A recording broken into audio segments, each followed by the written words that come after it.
اللہ کا عذاب۔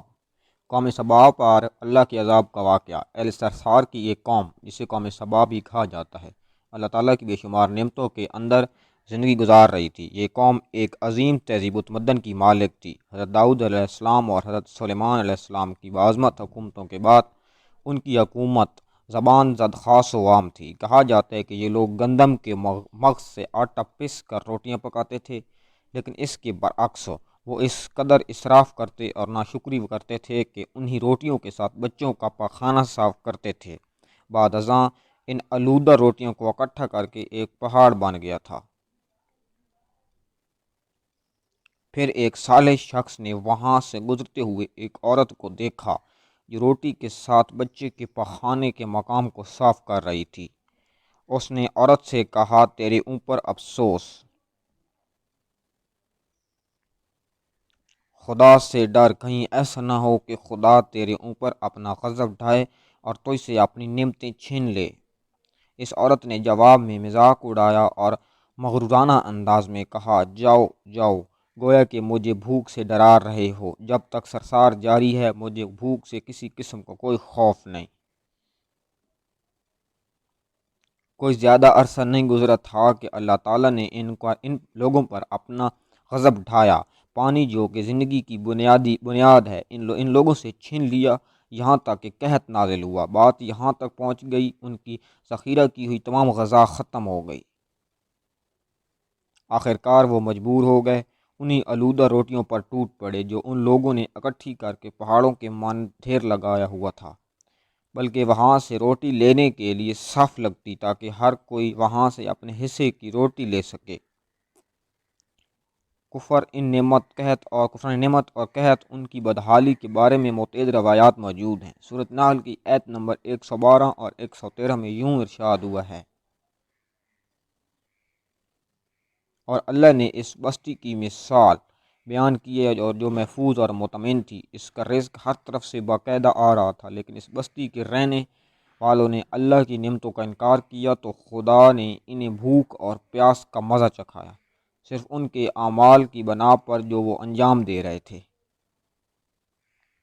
اور یقیناً ان کے پاس رسول آیا تو ان لوگوں نے ان کو جھٹلایا، تو پھر ان تک عذاب آ پہنچا کہ یہ سب ظلم کرنے والے تھے۔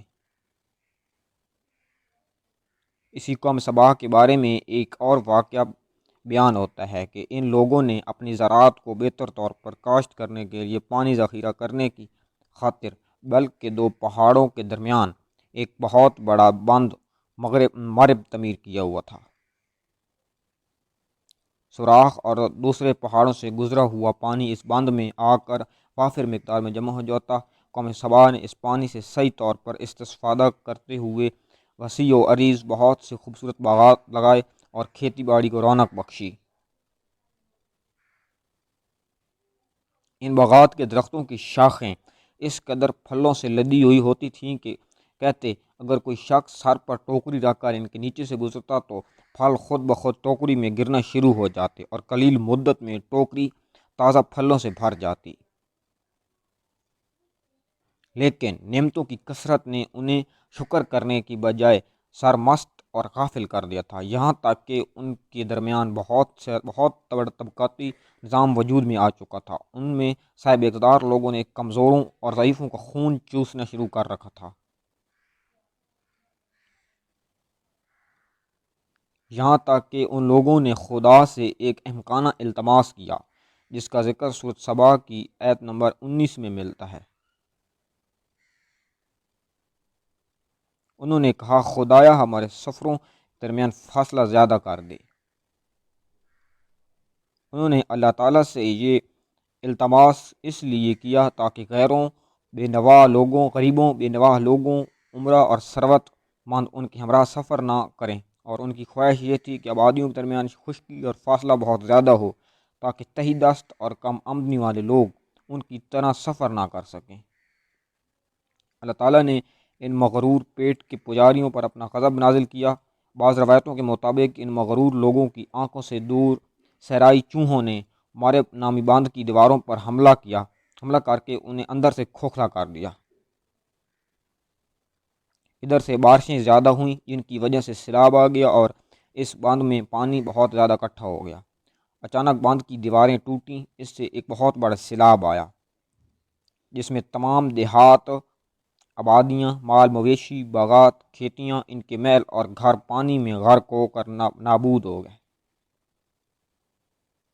ان کے باغات اور زراعت میں سے صرف بیری کے درخت اور کچھ جھاڑیاں بچی تھیں۔ خوش اعلان پرندے وہاں سے کوچ کر گئے تھے، جبکہ الوؤں اور کووں نے قوم سبا کے کھنڈرات میں اپنے گھونسلے بنا رکھے تھے۔ اس بات کا ذکر سورۃ سبا کی آیت نمبر 15 اور 16 میں ملتا ہے، اور آخر میں سورۃ سبا کی آیت نمبر 17 میں قرآن کریم میں اس واقعے کا یوں نتیجہ نکلا ہے: یہ ہم نے ان کی ناشکری کی سزا دی ہے، اور ہم ناشکروں کے علاوہ کسی کو سزا نہیں دیتے۔ ویڈیو کو لائک کر دیں اور چینل کو سبسکرائب کر دیں۔